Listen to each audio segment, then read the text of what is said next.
Hello, everyone. Welcome to the Skills for Mars podcast. Today, I'm welcoming Marianna Lead and Allexis Reis from the Goal Imagery Institute. Marianna, Allexis, thanks for being in the podcast. Thanks for agreeing to do this. Early morning for you after just one coffee. Well, thank you, Julia, for having us. Thanks for being here. I have to let everyone know that I actually have been working with Marianna about 3 years ago.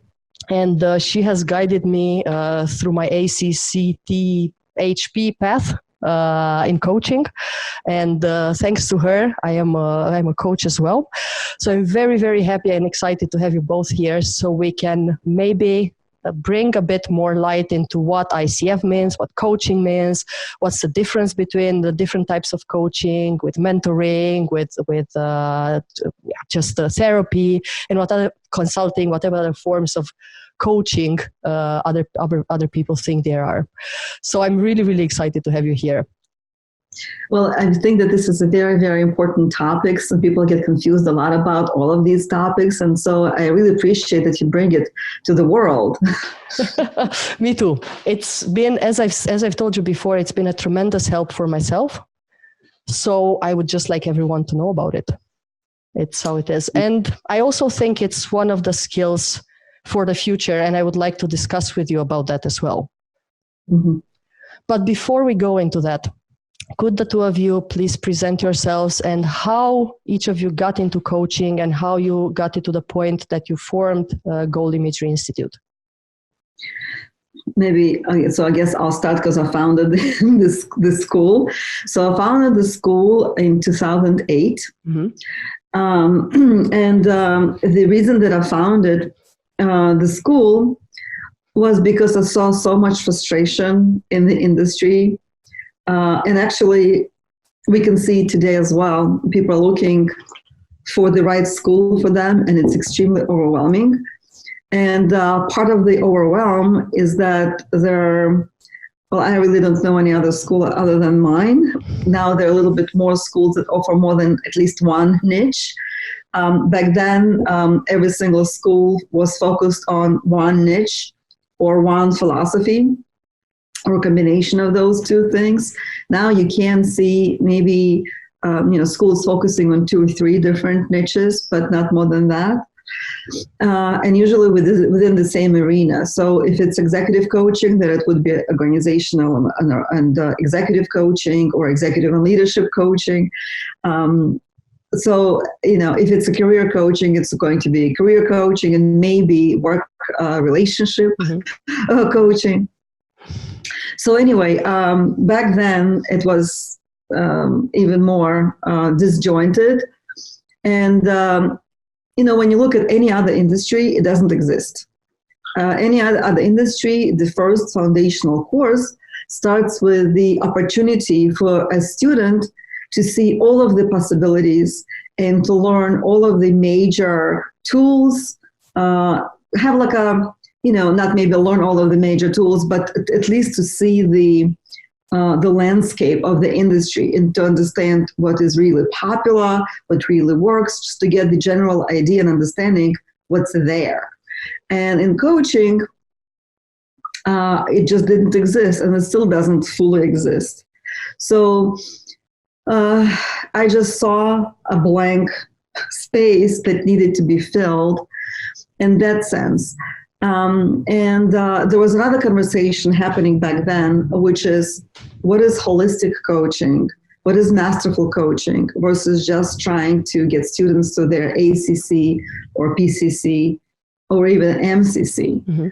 And when I was getting to my own MCC, and that's quite a journey, through interviewing a lot of different MCCs and working with them one-on-one and taking classes, I was realizing more and more that that's exactly what it is. It's a journey, and it never, ever ends. Not even when you get your official MCC title, credential. Yep. And it's really important to look at it and to teach it from the perspective of, this is a journey. And yet, let's look at the most effective, masterful techniques versus looking at what can just get you buy, for ACC, or for PCC. And so, considering all of these elements, I decided, okay, I'm just going to have to open up my own school. And so this is exactly what I did. And when I first started to teach the course, we were charging twice as much, actually a little bit more than twice as what we're charging today. And, as opposed to teaching as many courses as we teach today, we only taught maybe 2 or 3 a year. Mm-hmm. And I was really thinking hard, how can I minimize the expense and make it more affordable? And once I figured it out, the Institute grew in just like a baby giant. It became a giant, and now we have 6 languages. The course is taught in 6 different languages, and we keep adding new courses in new languages. Wow! I actually thought you were doing that with Avra. Yeah, Avra is teaching the course in Greece, mm-hmm. in the Greek language. They also have the course taught in Arabic and in Thai, in Thailand. So we have a lot of, we are going to be doing it in Italian and in German this coming year, and possibly in French. I mean, we keep adding more opportunities so that the Institute and the school and the training itself is available anywhere the person lives in whatever language that they speak. I mean, it's a virtual environment, mm-hmm. So it really doesn't matter where anyone is, except for the time zone. So because of that, and the language. So because of that, we keep offering different start dates for different time zones, so that anyone, no matter what their schedule is, could join in and benefit from a really masterful type of training where all niches are highlighted. I wouldn't say all, but maybe all popular niches are highlighted, and all popular coaching schools of thoughts and philosophies, approaches to coaching are highlighted. Yeah, and this is exactly why I chose your training at that point. Exactly. Thank you so much. And so, I call my course Holistic Life, Career, and Executive Coach Training. And I usually joke that if I would have put all of the niches in the title of the course, it would not be a title anymore. It would be like a long paragraph. But these are the main niches, yes. And everything else is a kind of like a sub niche. Yeah. So, and Allexis, she's going to say, she's going to introduce herself. She likes to do that. But all I can say is that I was very, very happy to have her join the Institute last year and take a very, very important and active role in developing and sustaining the Institute. So I really thank you. Oh, thank you. I'm going to get all teary, you guys.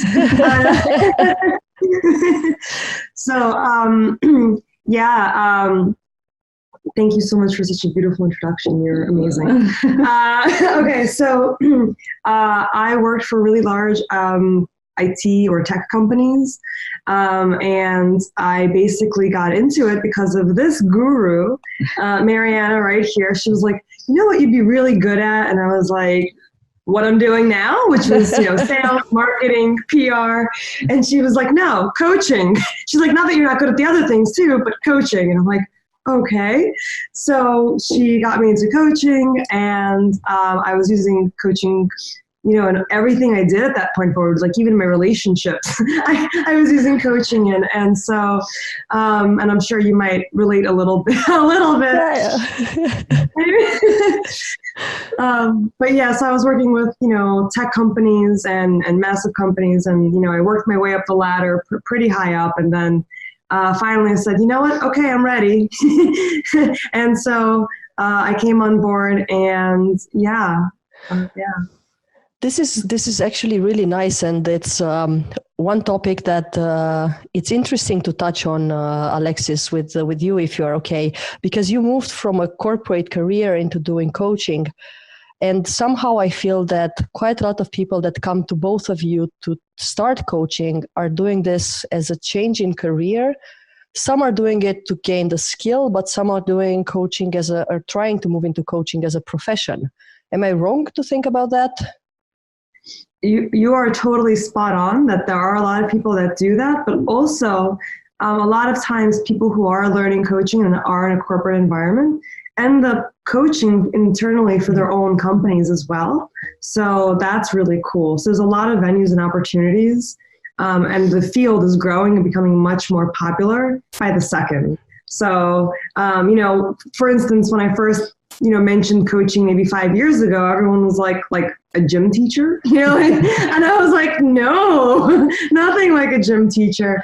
And now when I mention coaching, they're like, oh, like a life coach? And it's like, yes, kind of, yeah. There's so many more than just life coaching, but at least we know now. So it's really cool to see that shift in energy and the industry too. So how do you feel changing and moving your career from the corporate world into coaching? Is it better? Is it the same? Do you like it more like this? Do you feel like you're helping more people? How does it feel? That's a really great question. And so I think that, how do I feel? I miss it sometimes. I miss that corporate life a little bit, right? Because it was always like, some sort of stress. I have 7 white hairs. And you miss stress? Yeah, well, I know, I don't. But it's like that, like, kind of that always active hustle bustle, something to, complain about. No, I'm just kidding. I never complain. But I am kidding. But it was, sometimes you kind of miss it because it's a different vibe, a different energy that happens. Just because that's what I was used to. Mm-hmm. That's what the world I kind of grew up in. And, that was like my first career was corporate, and I stayed in corporate for a very long time until I came into coaching. And honestly, though, moving into coaching, I do feel like I am helping a ton more people. I found a true purpose to myself, because when I was in the tech world, I knew I had a purpose. Everyone loved me, and they were constantly, bring Allexis into this project, have Allexis do this, but it was very kind of surfacey. Mm-hmm. That's what it felt like. It was kind of like, okay, I was doing something on a very surface level. Now I actually see people growing right in front of my eyes, from like the first session that we have together to like the 10th even session, I see a massive, change. And people getting what they want out of their lives. And it's also much more relaxing, because, I'm not waking up at like the crack of dawn and going, oh my gosh, there's not enough. I was hooked on caffeine in the corporate world. I think I had like 8 or 9 cups a day. Now I'm like 1 cup a week, maybe. So huge lifestyle difference. I get to meet people. That's a much more in-depth relationship. I don't know. It's just really wonderful. I hope I did it justice. I can elaborate on this because please, definitely do, because I was going to ask you as well. And I think this is quite important for everyone watching. Why should they do coaching? What's in it for them? How will their life change? And I know a lot of people come to you and you already have this wealth of knowledge. Yes. So I don't come from corporate world, but I see it in my students, and I also see it in my alumni, and as I see it in Allexis. So Allexis, just some of my alumni, she comes from very much executive role, not just working in a corporation, but a highly respected executive role. She's just, shy. It's like she forgets these things. And so she had hundreds of people under her command, hundreds of people that she had to train and do sales coaching for, right? Yep. So I think that's what's missing sometimes for other people, because coaching, when you do full-time coaching, it could feel a little bit lonely because, there's no one that you can I was going to say boss around, but it's not, Yeah. I didn't boss anybody around. It was a full partnership. I'll just clarify that. Right. I mean, but there's no team that you're going to lead. It's just you, pretty much. So that creates a really big shift in thinking, and also even in the level of responsibilities. So, and I'm not saying it's any less of responsibility, it's just different type of responsibility. Go ahead. Oh yeah, no, Marianna just really struck something in me. When I was working for corporate, it was so easy for someone else to kind of say, this is what we need to do by the end of X, Y, Z, and have it done. And then my job was to kind of just produce that, but it was like, not really, someone was telling me kind of what the big time goal was. And then I was like, all right, I'll do it. Right. When I moved into coaching, it's a lot more work. And I don't think people expect that because, especially if you're working for yourself, now you have to go look for the client. You have to figure out how to start yourself up. How do you get your name built up? It's a lot more work. And you have to schedule your own time, manage it a lot better than, than when you're in corporate. Because when you're corporate, you can also, stop working. I know that Friday, half day, I'm done and I come back Monday morning. And here it's like, I find myself like Saturday, midnight. Oh my God, I have to respond to this email. I didn't respond yet. I gotta get to that. Yeah, this is life out of corporate, and it can be way more difficult and way more work. I feel the same way since I left being employed in corporate. I still work with the corporate world, but I left it 4 years ago. Yeah. It's a very, very different energy for sure. Yeah. I mean, also Alexis mentioned the depth of relationships. And I think that's also important because when you're working for a corporation and you have people under you, then the organizational goal is the goal. And, in her case, and with a highly, functional executives, right? And roles, there is really no time. Organization doesn't allow you the time to get into really deep and meaningful conversations. It's about what do you do that prevents sales and what you should do to create sales, pretty much. So even though, Alexis, I'm sure, managed to dig in a little bit just to see what their personalities are like, to help them to sell better. But the whole point is to sell better. And clearly, when you were doing coaching here, when clients hire you one-on-one, and when, she has her own business, coaching business, and so do I, then the conversation is geared by what the client wants, and we have the time and space to dig in and create much, much more meaningful, deeper relationships with clients and even with people, because there's just more space. But I have to add to all of this that, sometimes I see these ads, with someone on the beach and with a computer and saying, you can make $1 million, just join, become a coach, we'll show you. You can just sit on the beach and, coach from the beach. Like, look, this is what I'm doing, right? These type of commercials really kind of bother me because I'm thinking it's true, but it's also a huge problem because you do take your computer or your phone anywhere you go. You're totally connected to your work. And when it becomes your business, you don't want to miss out on a new client or on a new opportunity. So you are completely 24/7 tied to it. So it doesn't matter where you are. If you're not resting, if you're not enjoying, if you're not looking up from your computer, then what difference does it make where you are if you're working? So it's like, I think that there's a lot of misrepresentation of how much work it really does take to build a business. And I think, we have a lot of alumni.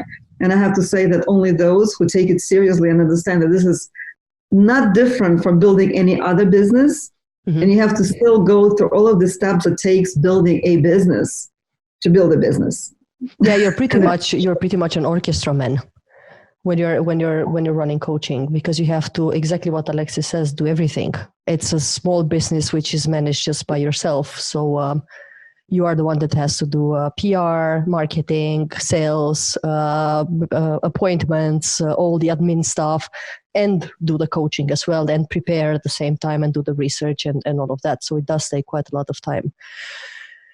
And then it's cool to run this from the beach, but I don't think you can really focus on your clients to support them and to actually build relationships sitting on a beach. So I think they're a bit misleading.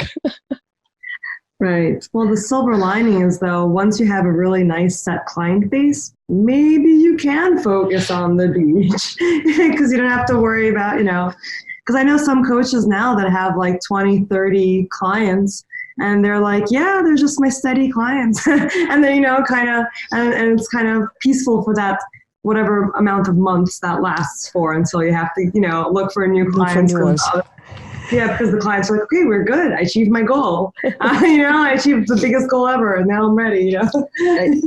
I have to say that I am guilty of working on the beach. Yeah. But like you don't have to. Like I don't coach on the beach, but there are so many admin things that you can do on the beach, and so you can answer emails, you can do marketing, you can do social media. You can take picture and upload them so that everyone thinks that you're like really enjoying yourself. I have to try this as well. I've never tried it. I'm always sitting nicely in front of a computer. So yeah, I mean, well, no, honestly, we went away at one point, and Marianna was checking her emails and responding to phone calls. Mind you, we were connected to the hotel's Wi-Fi. So, and Marianna was like, "Hold on, I need to run back to the hotel to get to the Wi-Fi to make that phone call." Coming back, going, "Quick, let's take selfies and post it on Instagram." I'm like, "You're working? What selfies?" She's like, "But we gotta look like we're having some fun." And then she's like, "I have another call. I gotta go." So, yeah. But this can actually be a very good commercial and advertising for coaching. It is possible to do it from the beach. Once you get the gist of it and you are building the business, then why not? I never thought of it. I'm always this classical sitting in the office in front of a computer. Well, the thing is that I don't rest. When you do it on the beach, it's for me it's the same energy. So whether you're outside or inside, you're working, you're not resting. And so the next time when we went away, we a lot of times we go away together. And so we went away next time, and after she gave me some of her thoughts, I left my phone and computer at home. And then again, I didn't win, because it's like, what do you think? How can you possibly leave home without a phone? So I cannot win, Marianna, Allexis, I have tons of questions for you, but I feel to start with, we need to clear a bit the understanding of what coaching is, and what is coaching versus mentoring versus consulting versus therapy. Because my real day-to-day experience is that maybe 10% of the people that call themselves coaches are actually doing coaching. Most of them are doing consulting or are providing guidance. So I always have to explain to people what coaching is. And I feel that we can do that way better, the three of us together. Teamwork makes the dream work. So go ahead. You can take it. Marianna is the founder of Goal Imagery. I think she needs to explain this. Okay, fine. Okay, so God bless you. All right, so God bless you. Thank you. So the origins of coaching is in psychology, right? So we borrow and utilize a lot of tools from psychology, but we do it very differently. So, for instance, the psychologist would immediately go into a negative perception and ask the client about it, or a patient about it, right? So if they hear that the client is fearful of something, they're going to say, so tell me please about that fear more. And in coaching, we focus on a positive future. And instead of asking about the fear, we would ask about specifically positive future. So we would, as I call it, flip it. Mm-hmm. So we would ask, so what's on the opposite side of that fear? what would happen if that fear would have been conquered? What's on the other side of that wall? Or so the questions would always be oriented towards the future, and they would be focused on something positive. Because again, according to research, numerous research in different fields of psychology, actually, we strengthen what we focus on. So if we, and by the way, not just psychology, but also neuroscience, we have all kind of research on that topic. So if we are focusing on fear, then people are going to feel more fearful, and that's what they're going to be focusing on. If we're going to focus on possibilities, people are going to start focusing on different strategies and opportunities. And that's what coaching is accomplishing with clients. So that's like the major difference between psychology and coaching. There's another really important element is who you're coaching, and what degree, what level is their issue. So for instance, if someone calls in for coaching and they're really functional, they're highly functional, and then they have, and they're complaining that they need some help because maybe they have they have fluctuating moods, and so when we find out what is it coming from. If it comes from a specific source, specific reason, then we can definitely coach them, because then the stress comes from specific reason, and then we can actually focus on the reason and how we can see possibilities around that to move them forward. But if a client is falling apart, can't take action steps because they're emotionally distraught, thinking about the trauma that they went through in the past, and they're all focused on the past, then they clearly need a different type of intervention, right? So we have to also listen and understand where our clients are coming from before we actually turn them into our clients. So there's an intake process, there is a listening skill that comes into what we do. And I also always say to my students, you probably remember, if in doubt, refer them out. Mm-hmm. So if you have any doubt that you actually will be able to provide value as a coach, just don't do it. And that's the safest way out, and just refer them. So that's psychology versus psychology, psychiatry versus coaching. Mentoring and consulting, also there's also overlap. So in coaching, it's absolutely not necessary, not a requirement for you have traveled the path that your client wants to travel. In mentoring and in consulting, as a matter of fact, you as a professional have supposed to have done, to have experienced, and now you come in as an expert and you're teaching, you're sharing your expertise with the client. Coach doesn't really do that. I mean, if I have a perspective, if I have experience in something, I will share it with my client, but it's not expected for me to have done what the client is trying to achieve, right? So that's a huge difference. And there are all of these gray areas because there is some overlap. Like I said, if I have an experience, then I could share it with the client. And that's where there could be this little window of confusion, sort of to speak. Also, I think that media doesn't do it justice. I think media is very, very confusing because when you look at the advertising about coaching, it's all about specific results that are connected to a specific niche, right? Because otherwise, how are we going to attract clients? So marketing coaching and actually coaching industry, what it is and what we do as coaches, there's And I know there needs to be an adjustment there. Yeah. Because when you look at ads, it really does sound that the coach is going to provide advice and lead you by a hand. And it's really not so, because we allow the client to lead. You know, there's this expression, leading from behind. And that's what we are kind of doing. We are setting things up. We are making sure that the structure is solid for coaching, that the client understands what's going to happen. And then we're asking the client, what would you like to work on today? What would you like to leave with our coaching, and specifically with each coaching session? So the burden of creating the direction coaching is on the client versus on a coach.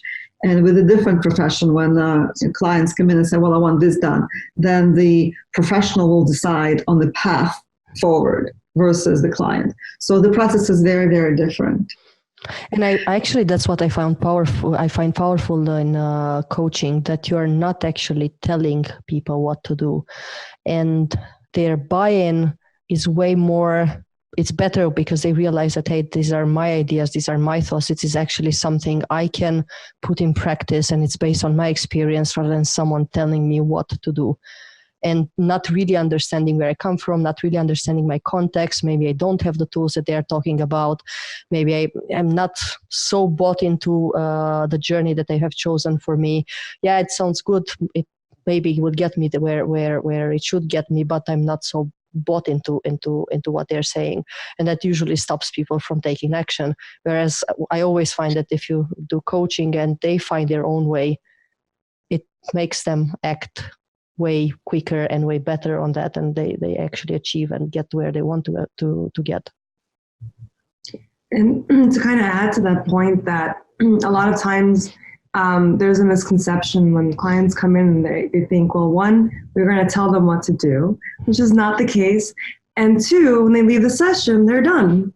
And so I have to kind of tell them, like, hey, no, there's homework that you give yourself. And then the next time we meet up, we then go on to the next process of the homework, right, that you've given yourself.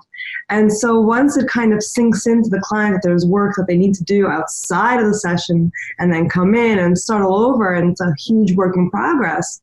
I've seen a lot of really huge and great successes once that sinks in. You know, I was so excited when one of my first clients got promoted, you know, to the position that was wanted, and got a massive, you know, raise on top of that.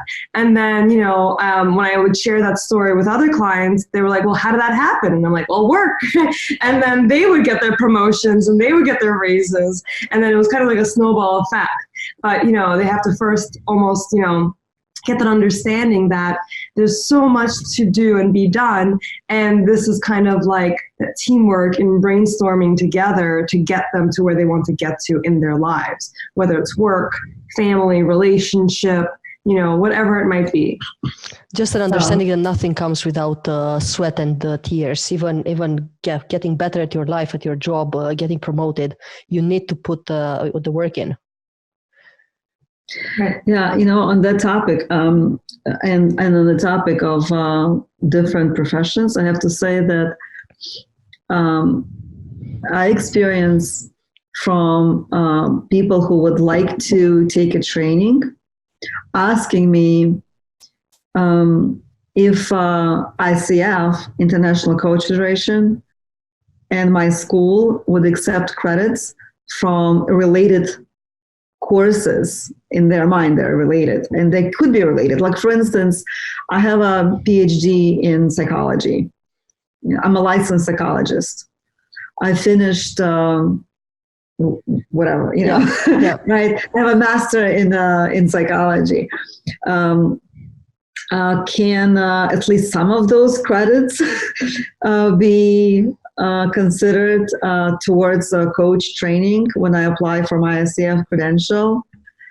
Just recently, I talking to one of the IT organizations on LinkedIn. Well, we were like not talking out loud, but we are messaging each other. And the manager says, you know, some of the people that we work is send me this certificate, and they want to know if you would accept this.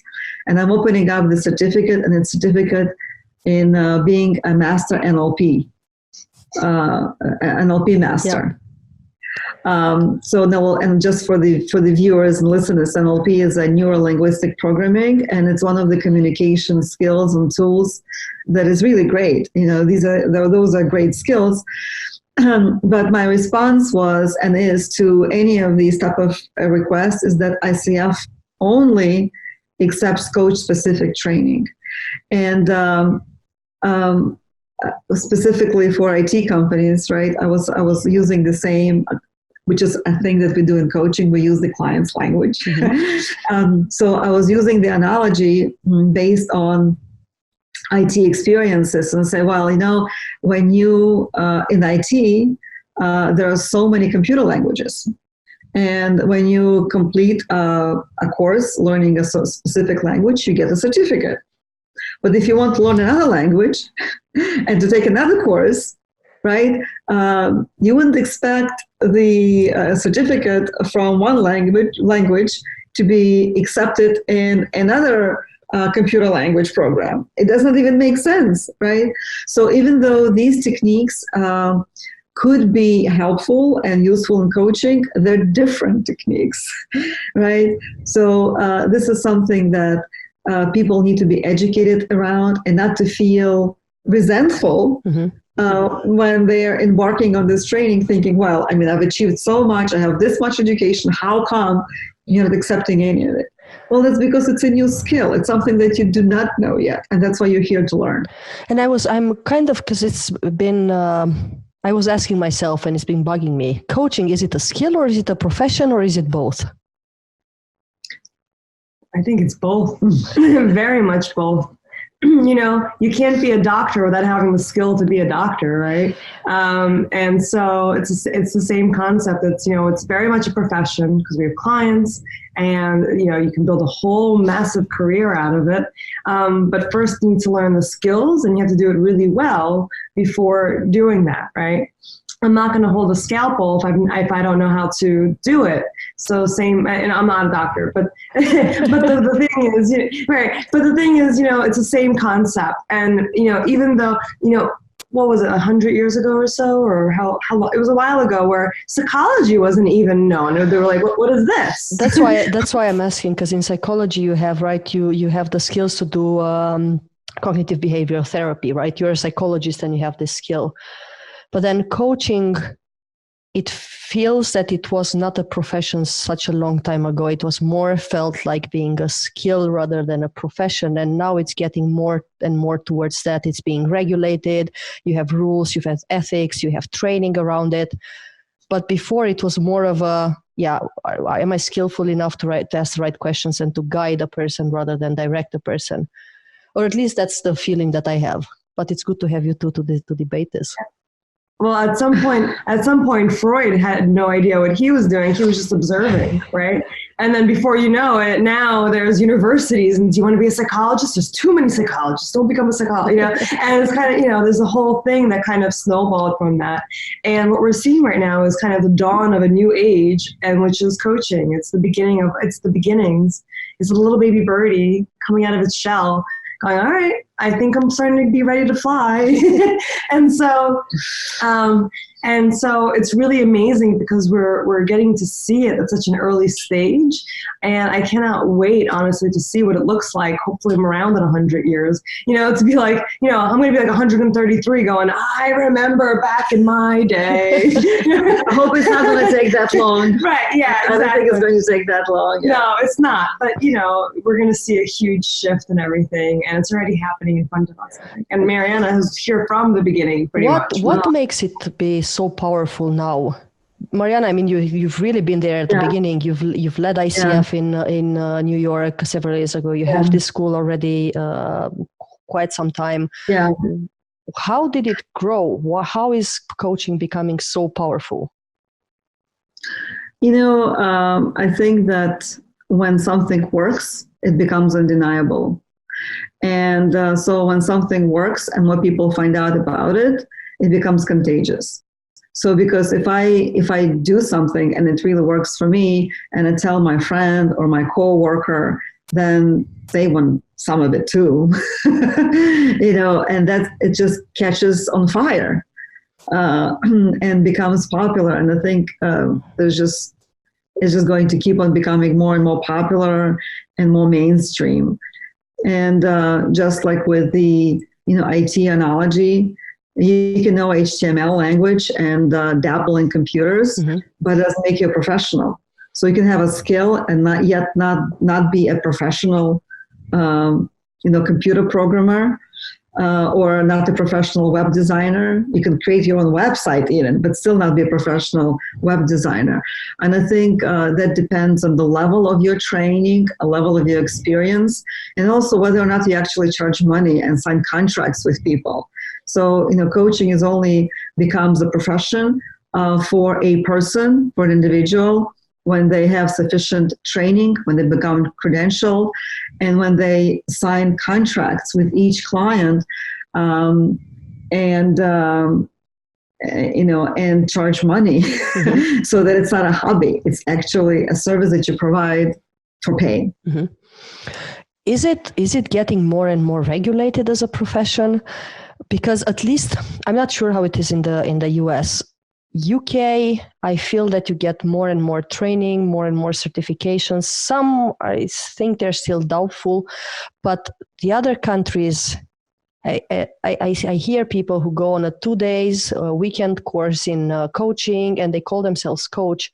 And because there's no rule that you need to graduate a university or anything like that, or to be certified by ICF or another body in Europe, pretty much everyone can call themselves a coach after a 2 days training in usually NLP or Grow, or they are different. It's not usually a holistic view. It's just various techniques. Well, fortunately or not, there is no such thing as coaching prison, right? So legally, anyone can call themselves a coach, and it does hurt our profession in that sense. But I think that the good thing is that that thing, customer beware. I think that people are becoming more savvy in choosing their coaches. And International Coach Federation does a really great job promoting coaching internationally and educating everyone about the differences. You were asking me earlier, what is the difference between mentoring? What is the difference between mentoring, psychology, teaching, consulting, and all of the other industries, different areas that might overlap, that may be overlapping at some point. So I think that because of that, and because of the fact that they are the ones that provide real clear code of ethics, they just upgraded it. They constantly work on upgrading what we offer, which is really great to see, and I very much appreciate. They have upgraded core competencies recently as well. And like I said, they're constantly thinking towards how to make it even more known and professional and easy to understand, so that it's not a mystery. What is coaching? And I also think that people are beginning to put together their own minds what it is, because more and more people are beginning to use coaches, right? I mean, look at how many companies existed that were specifically in coach recruitment business, as opposed to the amount of companies that exist today. I mean, for instance, I know one company, and they do completely on the internet. They started out with just literally a handful of coaches, and now they're $1 billion company offering services internationally. And more and more companies beginning to see, this is a real business. And I think that in terms of government, because when we talk about licensing, then licensing comes from a government.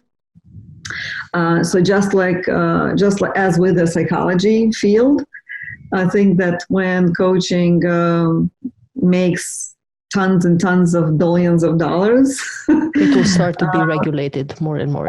They'll pay attention. They'll say, "Wait, we're losing out here. We could make some important amount of money here."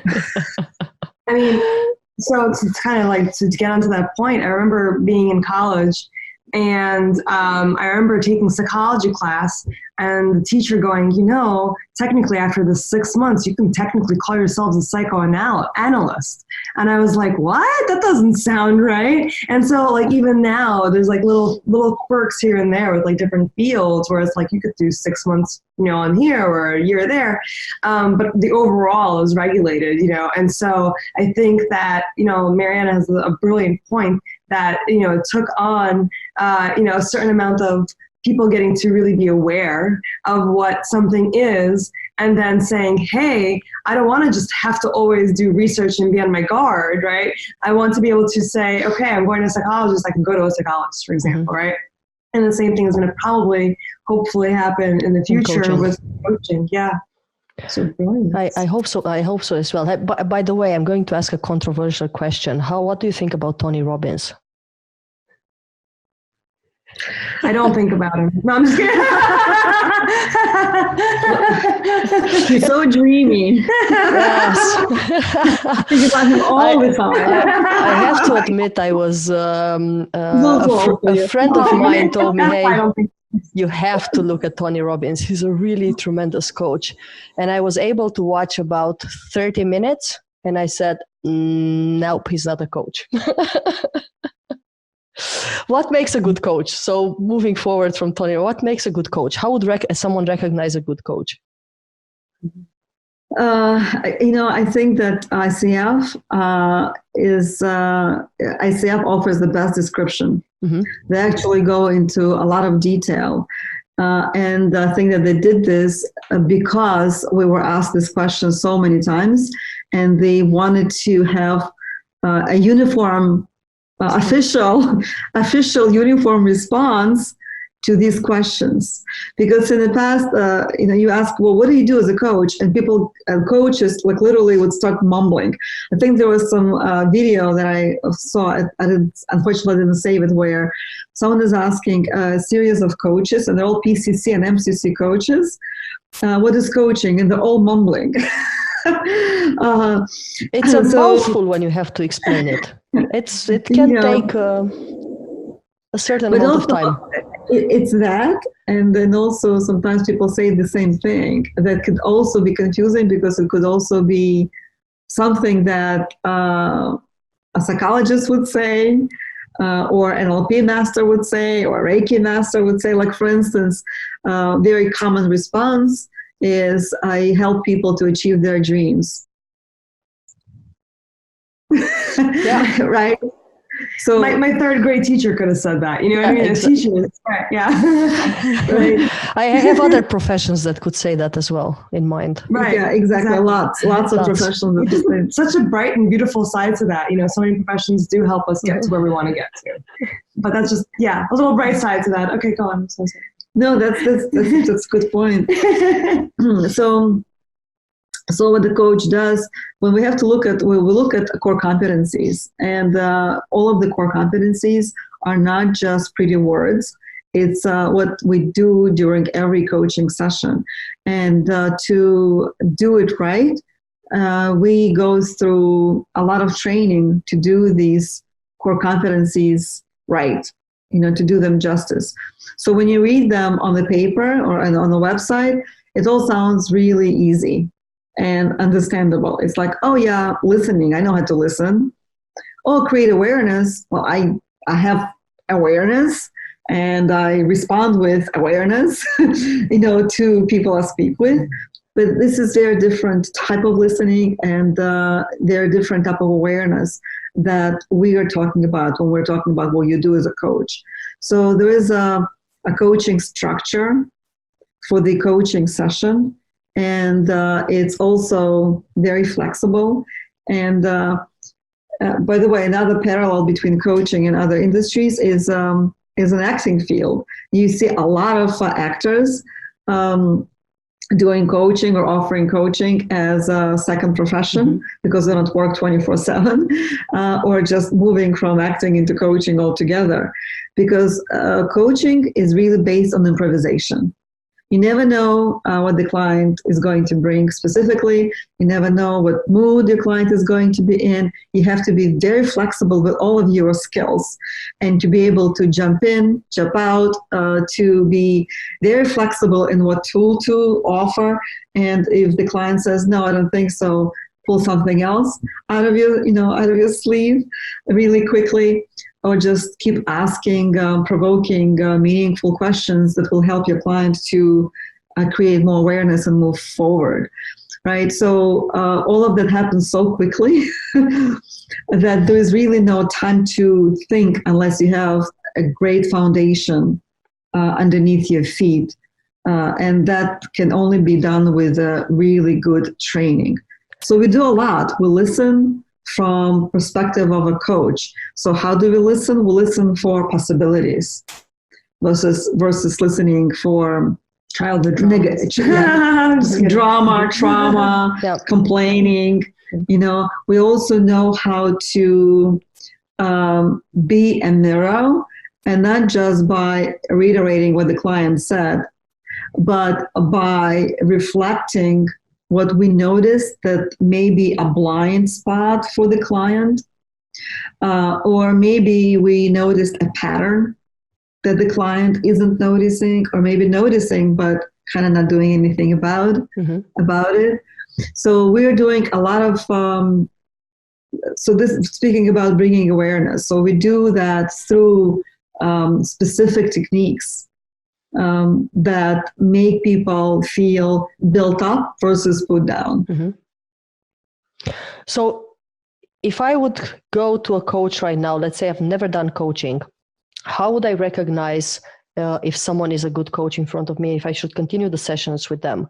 Are there certain, I don't know, characteristics that would immediately jump into my eyes or I should know about, just so I can pick a good coach who can support me with what I'm going through?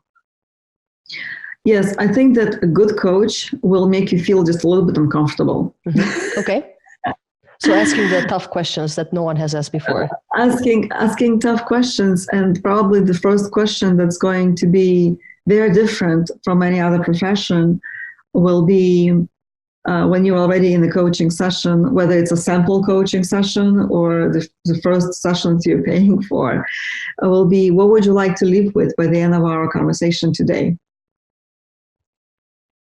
Because there is no other profession that is going to start a conversation like that. Yeah. Right? So from the very beginning, you're going to be in the driver's seat, and it doesn't feel very comfortable for most people. Because they're not used to it. It's something that we have never been asked for. It's like, what do you mean? Right? And so we explore a little bit more about the topic, about the situation, about who the client is, and then we're going to get back to that same question and maybe asking it in a little bit of a different way.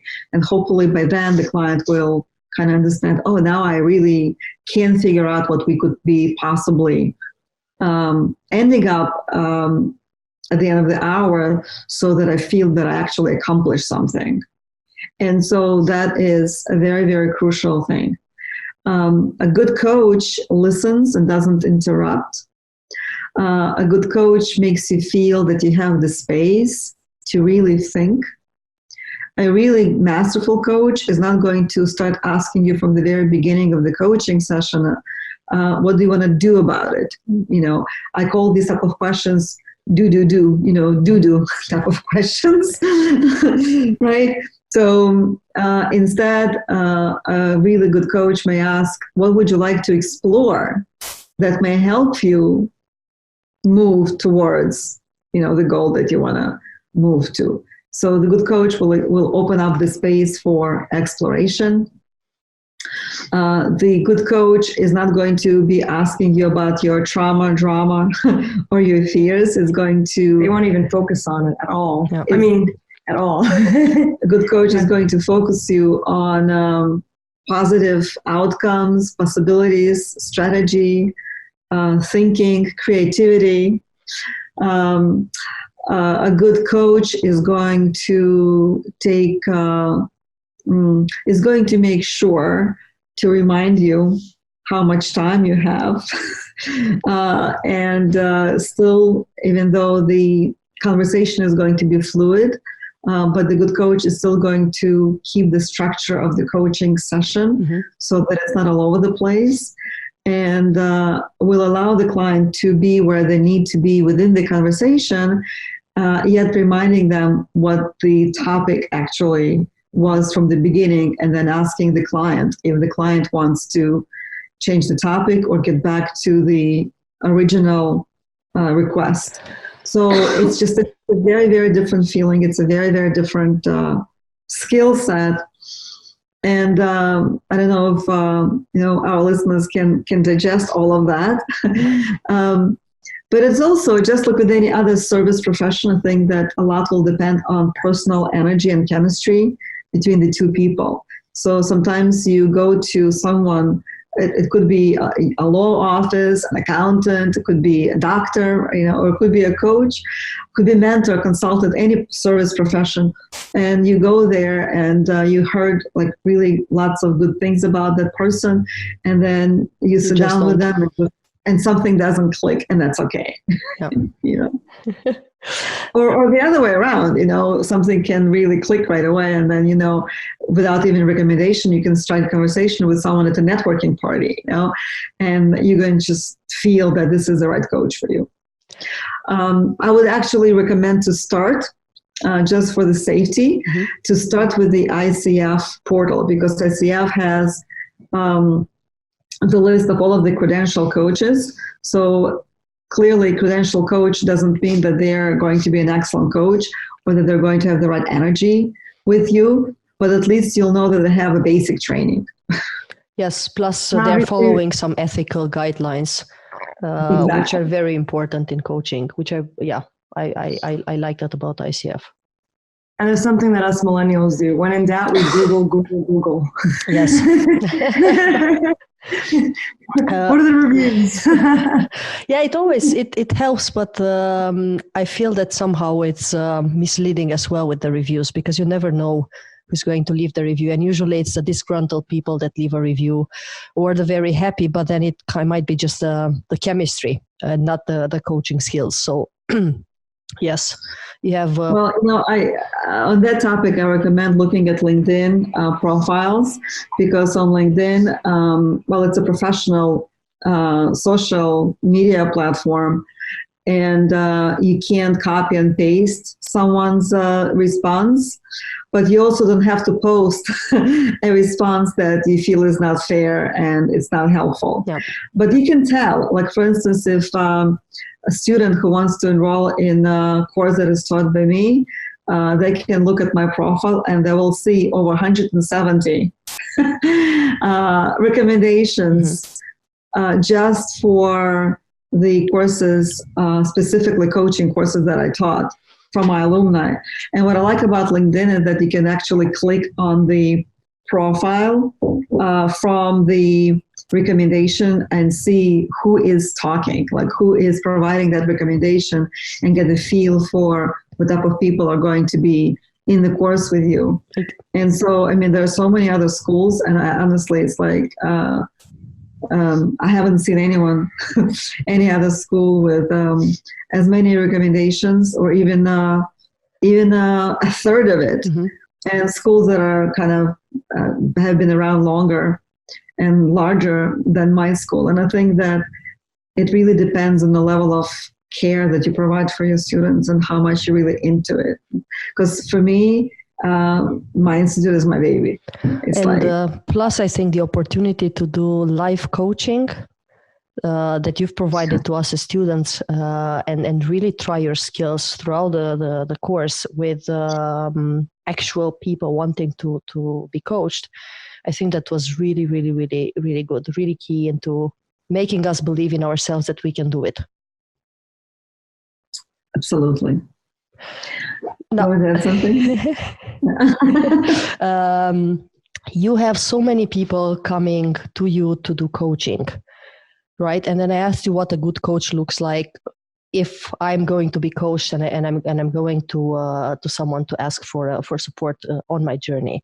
But on the other side, what do you see in the people that are coming to you? Which are the ones that succeed in becoming a coach, and either and having this as a skill, or becoming a professional coach?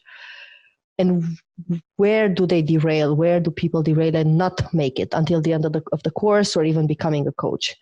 What makes the difference between someone who's going to make it and someone who's not going to make it? Homework. Okay. So there are two elements to this, or two aspects to this. One, as Allexis says, is training. Get training so that you have solid set of skills. And the other thing is what I was mentioning before, which is it's a business. You have to build it from scratch.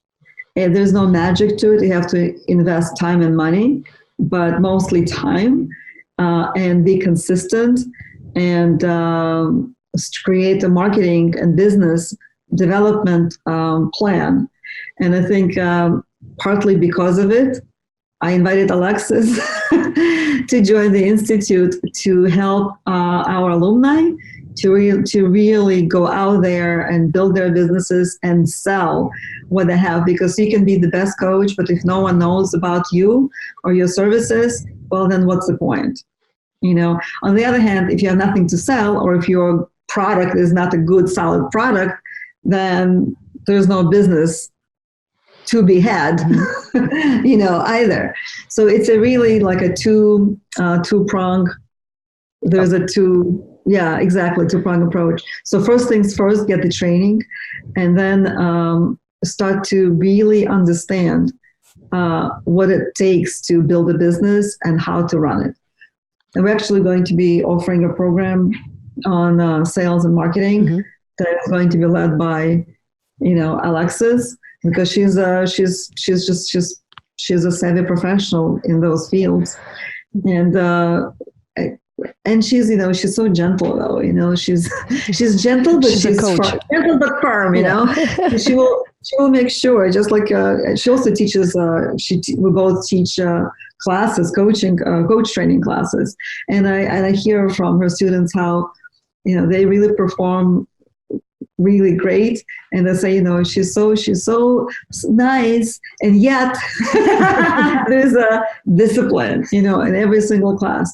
So I'm just I know that there's going to be the same overall attitude and feeling in the classes when she teaches sales and marketing and moves people forward. I mean, we do include it in the course, but the issue is that the whole the whole burden of actually doing it and following through are on the students.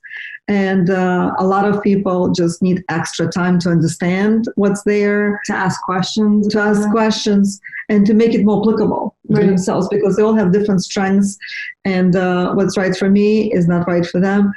For instance, and actually Alexis's as well, strengths are public speaking. We feel like fish in the water, right? But for someone else, it may not be so. For someone else, it could be networking events or writing a blog or whatever else. But they need to do something. And I think that even though I say that in classes, it's one thing to understand it, and the other thing completely is to create a personal business plan and to create a personal understanding of how to, not only how to sell, but specifically, what am I going to say when I'm speaking with the prospect? And so that requires a much more detailed and hand-holding type of a training. Is the business side, is the marketing side, the selling side what makes or breaks a coach, or is there something more to it? Have you seen other fail because of something else? So when I was talking about homework, I wasn't kidding. I know it sounded funny and all that, but it's that persistence, that determination, that continuance of having to do something tedious potentially when you don't even want to do it. Just like homework, right? You don't always want to do your homework, but it's going to benefit you greatly. So you have to practice your skills. You have to do it, very often, or else you lose those skills, right? Or you might forget certain aspects of it that will be very beneficial to you in the future. Then you have to take those skills and you have to be able to, explain what it is, how it's done, right? Talk to those people, talk to those clients. And then obviously the back end things of, creating those relationships, right? Following certain leads. It's constantly just having that continuous, having your brain work in a way where you're constantly doing something and just not really allowing yourself to take a pause. When I watch Marianna working, when I first came into this, I was like, oh, working for yourself, it's going to be so easy, right? Whatever. And, then I kind of took a look at what Marianna does and I'm like, oh my goodness, she doesn't believe in sleep. Why doesn't she believe in sleep? Just kidding. Yeah, right. No, but I'm kind of joking, but I'm kind of not. But, this is the very example, if anyone needs like a little bit of a role model, Marianna would be a great role model for that, in the sense that, she is constantly, her brain is always on. She's always trying to think of the next step. She's doing her homework. She's, always there for her students. Student calls myself or Marianna, it doesn't matter. We're there. We could be in the middle of dinner, right? And so, but that's a constant and continuous homework of what's happening behind the scenes, because then when you're in front of the scenes, at that point, you already built the background into where you can now be in front of the scenes. And now, for example, teaching a class like Marianne does, right? Or, I remember when I was in marketing and sales, everyone used to look at me and be like, oh my gosh, I want your job. It's so simple. Like, holy, and, like, wow, you get to come up and you get to talk to us and train us and, hold our hand through certain things. And what an awesome job, an easy job. And I used to look at them like, you have no idea what happens to prepare in order to get to this to that level. Easy looking, right, that looks so easy and, available and amazing job. And so the same applies here, where it's like, yeah, it looks so fun and so easy, and it is fun, and it is, it has so many perks, and there's so many wonderful things that go along with it, but the work needs to be done in order to get there. Just like with most other professions, except here, you have to do everything for yourself. Mm-hmm. And what a wonderful opportunity that is to be able to do things your own way.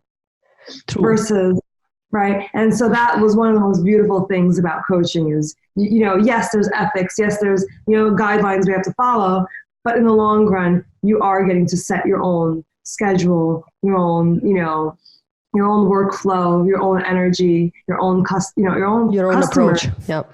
Approach. Yeah. It's a really beautiful aspect of it. But what makes or breaks a coach, basically, long story short, is what do you put into it? Mm-hmm. What are you putting into yourself? It's good to know, right? So for all of those who are not ready to put in the work, maybe coaching is not the right profession. Do you think, or get a coach so you can learn how to put in the work? Well, no, or you could apply for a corporation and coach within the corporation, or apply for another coaching company and, be their full-time coach, right? There's so many different opportunities and ways to go about it, but even that takes time. True. And doesn't happen overnight. I also have people who join a coaching not to necessarily jump off the cliff immediately and quit their job, but to build it slowly at their own pace while they're still working full time. I think you did that as well, right? Yeah. I did that. and you did that. Yeah. So, it just takes time to build the business and to even understand what it means for you. In particular, what does it mean? And one of the coaching questions, what does it mean for you to have your own business? And what do you see when you say coaching business? I want to own coaching business. What might it look like? And so these are actually two coaching questions I might ask if I have a client. Mm-hmm. And we do ask these type of questions when we practice in class. So another thing is it's always a plus on your resume. So you can do that and you can have it as an additional role in your existing job. And I also have people who were able to create another role altogether, a coaching role, and then kind of move from the existing position that they had into the new role of a coach that they have created. So I've seen that happen quite a lot of time. Evgenia, who was in the same class with me, if you remember her, she did that for McKinsey in the end. She was working in HR, but then in the end, she managed to create a role in coaching and doing company coaching. Exactly. So again, and Evgenia, by the way, do you remember her? Because she was an outstanding student. Yes, she was my coach. So yes, outstanding. Speaking about doing the homework and laying the groundwork. Before she did any of that with her company, she was coming in always asking for more. Her homework was always done. She was practicing and practicing and practicing. She was taking in every single word, I would say, every single feedback. Next week, it was all done. Yeah. So, and then she expanded and was able to do it with her company. Nothing is for nothing. Yeah. That's a short phrase response to all of this. And on top of that, I think it's also being true to yourself. Be authentic to yourself, because if you're lying to yourself, it's going to come out. And, you don't want to set yourself up for failure. You want to set yourself up for success.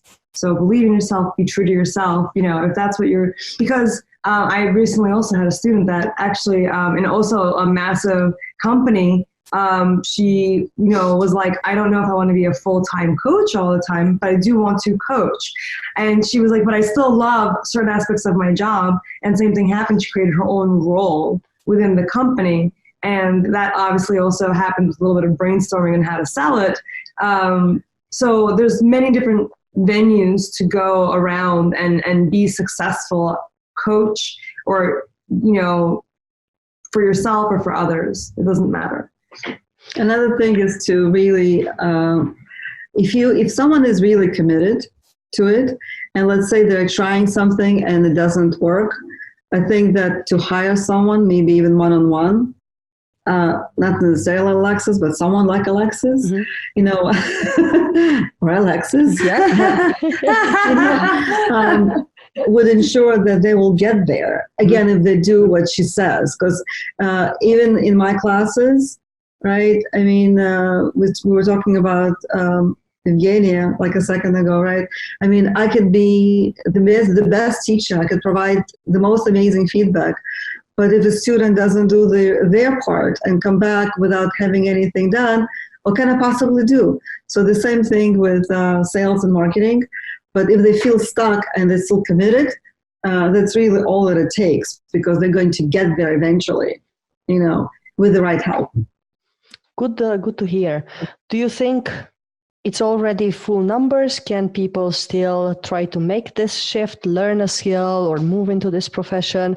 Or do you think that's too many coaches out there and at some point, just don't do it anymore? People are never happy. It's a human nature. We will never be happy. It's either not enough or too many. Alexis made a comment about psychologists. Yeah. It's like, like a few minutes ago, and now we're in the same place, which is a good place to be, because it shows that the industry is really growing and here to stay. So in the beginning, it was like, no one knows what coaching is. There are hardly any coaches. How can I possibly call myself a coach if I have to keep explaining what it is? Now it's like, I don't know. There are just too many coaches. There's just too much competition. So it's like, you have to just... How many doctors are in the world? Yeah. How many masseurs are in the world? Speaking about licensing, right? Not that long ago, anyone could do a massage. Now it's very expensive to go through school and to get your, to get your license as a masseur. It's all coming, within the coaching industry. It's all going to be there. So I think all of those things are good things, so the more the merrier. It means we are wanted and we are needed. It's dictated by market. We don't just like grow on trees. We are here because people are attracted to training, because more people are hiring coaches. Supply and demand, baby. Yes. Supply and demand. It's good to be in demand. It's good to feel in demand because a lot of other professions are not in demand anymore. So it's good to feel in demand. But even some of the ones that are not, not as much in demand because there's such an overflow of it, that's when the training and the skills shine the most. And that's why you want to make sure you're really on top of your game, because if you're good, you're good. Yeah, true. And you don't got to worry about somebody else. This is what they tell when they talk about the future of work, right? And some of the professions are going to go away, but the top 10% of the people working those professions are still going to stay. Because still having algorithms or bots or whatever taking over the job, you still need the top 10% to teach them, to verify, to make sure they are valid and still work. So getting good at it is definitely something that will help you stay in the profession. Allexis, Marianna, if someone wants to find Goal Imagery, apply for the training, ask you questions, how can they reach out? Well, they can call me. No. Okay. we often pick up our own phones, but I think that the best way is email. Mm-hmm. And also, if they just simply go to our website, there's a contact form on just about every single page, mm-hmm. And they will get that in our email inboxes. But, here my personal email address is Marianna, Marianna at goalimagery.com. So I'll make sure to post a link as well. Yes. And do you do training just for individuals, just like me, or someone who just wants to do coaching, or do you do this right now for companies as well? Like if I am running a department of coaching, but I want my people to be trained in how to run coaching, are you providing that to companies as well now? We're absolutely providing that to companies. Mm-hmm. We actually trained we are trained at a few government agencies in the United States. We also trained at a few different universities in the United States.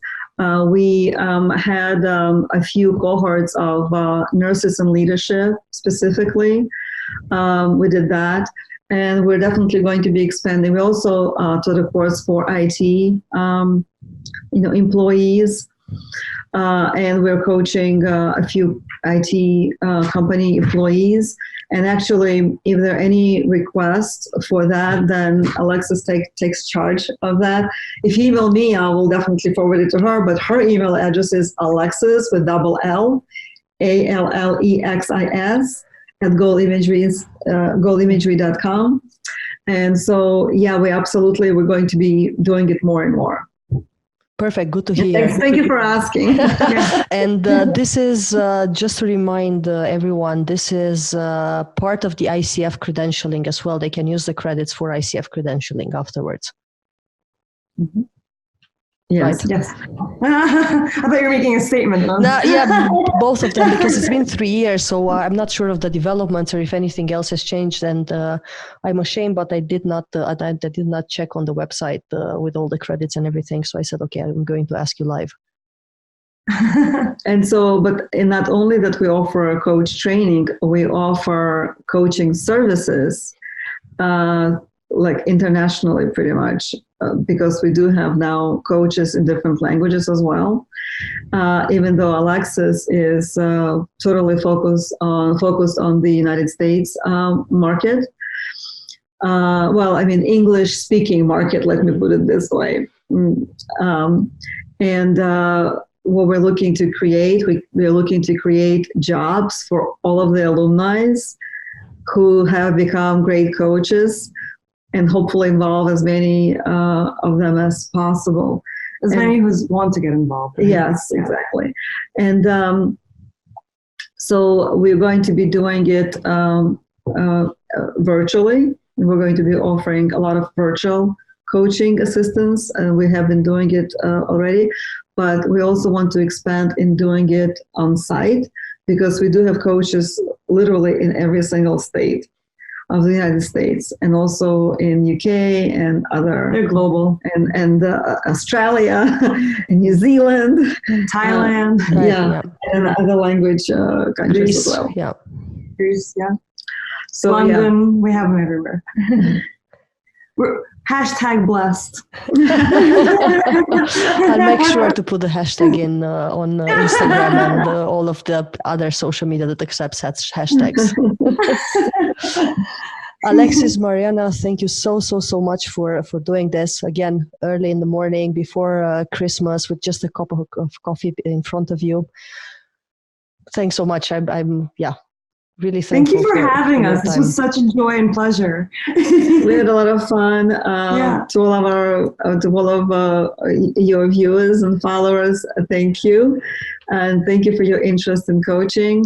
And happy holidays, whatever it is that you're celebrating. Yeah, the normal ones. Happy holidays and happy New Year. Thank you. Thanks, Marianna. Thanks, Allexis. Have a nice day. Bye. Great to see you again.